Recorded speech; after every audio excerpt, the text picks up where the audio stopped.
It's a super fun question. It's super hard to answer. It's tough. I have little kids, and so I see so few movies. I mean, what have people said?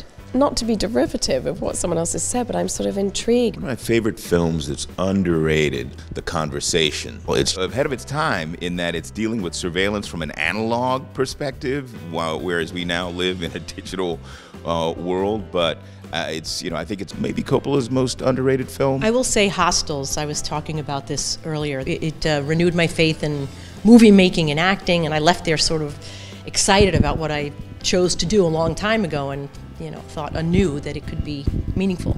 Bunny Lake is Missing. This is a really well-made film, and nobody's ever heard of it.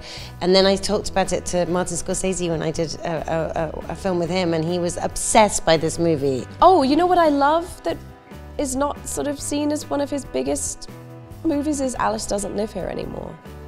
That's a great movie. Kicking and Screaming, Noah Baumbach's movie. That to me taught me what writing really is, and turn of phrase, and this whole new blend of comedy because it was situational. To me, it's kind of probably where I got some of the stuff for The Office, that sort of underplayed comedy. It's The Florida Project, which my wife and I both thought that was our best picture. I failed as a mother, Mooney. You disgraced me. Honey. Yeah, Mom, you're a disgrace. You're never going to hear a complaint from me for recommending The Florida Project as underseen. That is one of the most underseen movies. I'm going to give a shout out to The Florida Project, just because Sean's career started at South by, and I don't think enough people saw that movie. We also just watched Search Party. We watched, yeah, Search Party was great. Binge watched. And again, another thing that both premiered seasons, at South by. And yeah. It's so good. I know this was kind of a bigger movie, but I feel like not enough people saw it, but I loved American Honey so much. It was probably my favorite movie of last year, and I was shocked at that it didn't become huge and win Oscars.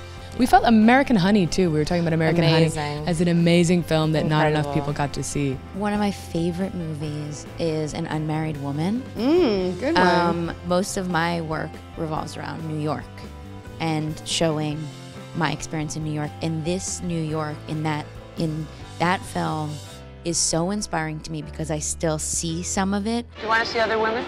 Do you want to see other men? Not today. Like, that is the kind of movie I want to be in. I would say Fleabag. That's what I was going to say. I love Fleabag. Me too. I love it so much, but it's probably doing well or something. I don't know. I just felt like not as many people are talking about it. I was really envious of that show. Heart Beeps. Oh, Heart Beeps, yeah. Heart Beeps. Yeah, that's a good one. That was amazing. My dad took me to that movie, I think, when I was 11, and something clicked in me. I was like, that's what I want to do for my entire life. Armageddon. Really? One of my favorite movies. Love Armageddon. That is a good movie, isn't it? That's a great movie. You like that I had that one right away. You really That's did. really and it was like underappreciated. Dredd, the Carl Urban Dredd, the one that Alex Garland wrote. I thought if that's on TV, I will watch the whole thing. Just alone in my apartment, just going, that is insane.